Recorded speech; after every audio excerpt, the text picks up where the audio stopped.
This is lecture 25 covering the cranial nerves.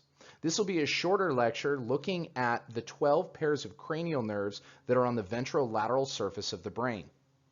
Now, the cranial nerves themselves are nerves that innervate the periphery and emerge from the brain and not the spinal cord. These nerves are on the ventrolateral surface of the brain and are numbered beginning at the anterior aspect of the brain and working their way posterior and inferiorly. They are numbered in Roman numerals from 1 through 12. Here we can see all the cranial nerves listed. They are as follows: the olfactory nerve, cranial nerve 1, the optic nerve, cranial nerve 2, oculomotor, cranial nerve 3, the trochlear nerve, cranial nerve 4, trigeminal nerve, cranial nerve 5, the abducens nerve, cranial nerve 6, facial nerve, cranial nerve 7, the vestibulocochlear nerve, cranial nerve 8, glossopharyngeal nerve, cranial nerve 9, the vagus nerve, cranial nerve 10, the accessory nerve, cranial nerve 11, and finally the hypoglossal nerve, cranial nerve 12. There are a few different ways to remember these. So to actually work your way down, if you simply take the first letter of each one of the nerves, that can actually make out a few different statements. There are, of course, some more provocative statements, but one of the simpler ones I've listed in your lecture notes to help you remember. The mnemonic device is, oh, once one takes the anatomy final, very good vacations are heavenly. Another one of my favorite ones to use is, old owls on treetops are forever viewing green valleys and hills. And that will help you learn all of the overall cranial nerves. As far as their function, whether they are sensory, motor, or both, that acronym is some say merry money, but my brother says bad business, merry money.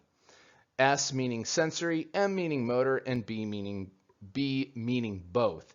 And that's going to take you through the entire cranial nerves on whether or not they are motor, sensory, or both of them.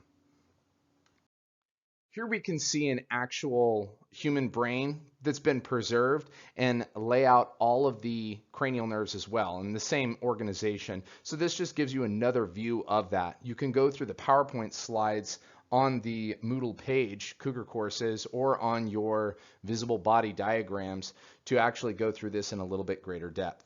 But for now, we're going to get started on breaking down the cranial nerves. Cranial nerve 1 is the olfactory nerve. Its function is smell, so it is sensory only. Its origin is found at the olfactory epithelium, and it inserts via the cribriform plate, and its destination is the olfactory bulbs. Here we can see the olfactory nerve as it extends down from the olfactory bulbs through the cribriform plate and into the olfactory epithelium. Again, it's going to be involved in smell. Lesions of this nerve can result in anosmia, or the inability to smell, or a parosmia, which is a distortion of smell. Cranial nerve 2 is the optic nerve. Its primary function is sensory, and it's a special sensory only, that's going to be involved in vision. Its origin is the retina of the eye, and it's going to have the destination of the dicephalon via the optic chiasma. This is simply where it crosses over. A few facts about the optic nerve.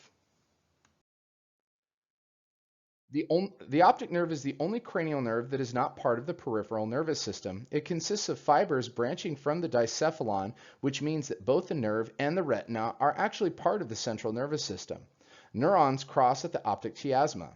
Neurons from the medial retina cross the opposite side of the brain at the optic chiasma, whereas lateral retinal neurons remain on the same side. Lesions can lead to the inability to see one side of the visual field or poor outer visual field damage, or in some cases, blindness. Here we can see the optic nerve as it branches back and crosses over and eventually leads to the occipital lobe of the brain.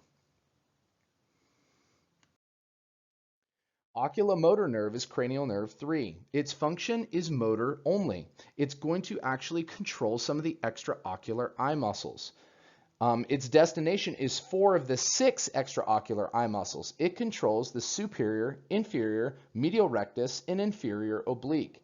It also is involved in the levator palpebrae superioris, or the upper eyelid muscle. It's going to control the muscles causing pupil constriction, but not dilation, and the lens of the eye. So it's interconnected to a lot of the overall motor function of the eye. Most extraocular eye muscles are controlled by this nerve, hence its name.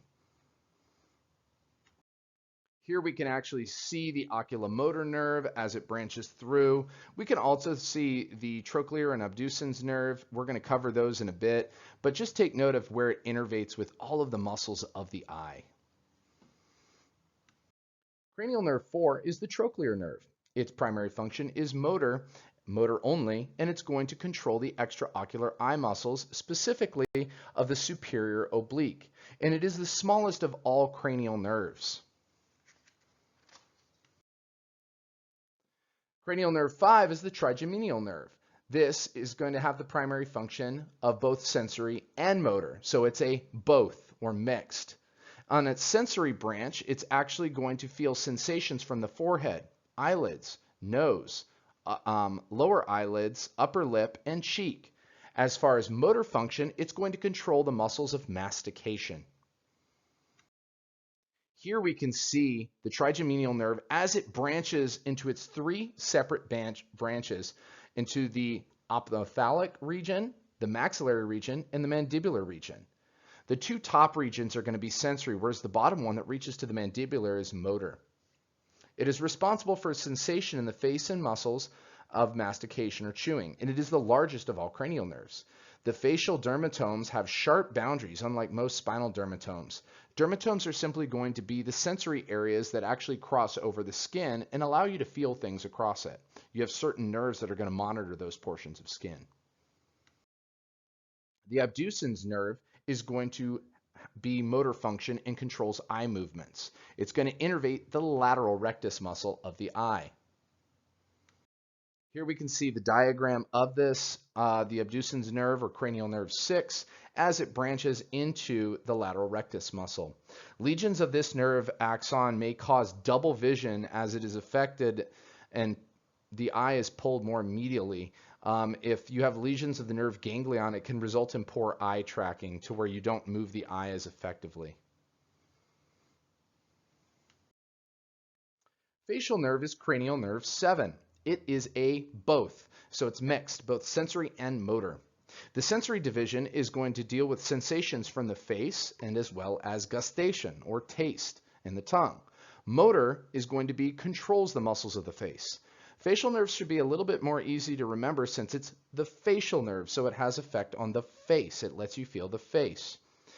Some other motor functions that it actually has is going to deal with the lacrimal glands, the mucus glands in the nose, and salivary glands, as well as the deep muscles of the ear.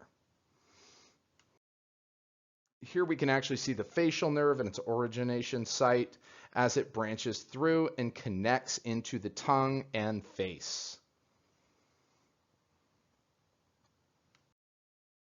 Next, the vestibulocochlear nerve, or cranial nerve 8.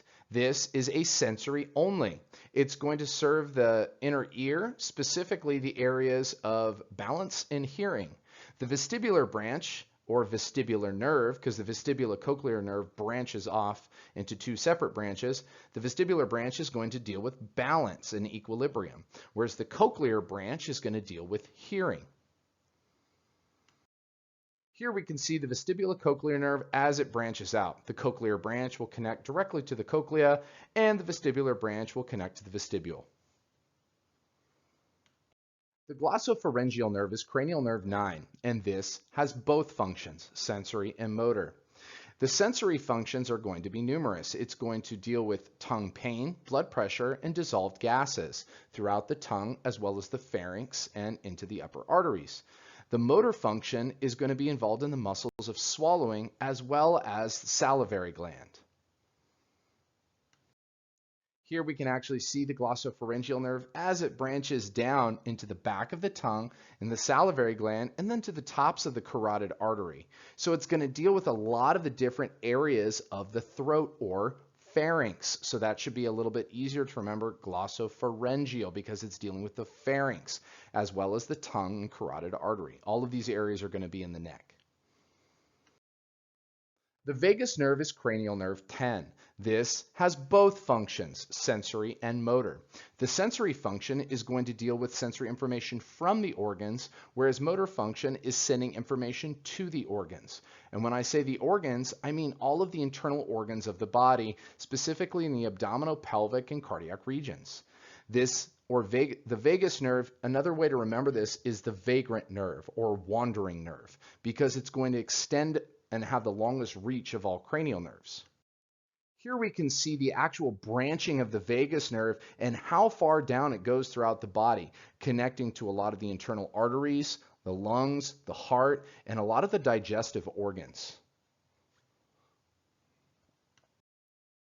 The accessory nerve is cranial nerve 11. It has motor function. It's going to control the muscles of the neck as well as inside some of the muscles of the throat. Here we can see the accessory nerve. It is very unique among cranial nerves because its nuclei are in the first 5 cervical spinal segments. These fibers ascend through the foramen magnum, then descend through the jugular foramen and merge with motor fibers from the cranial root of the accessory nerve.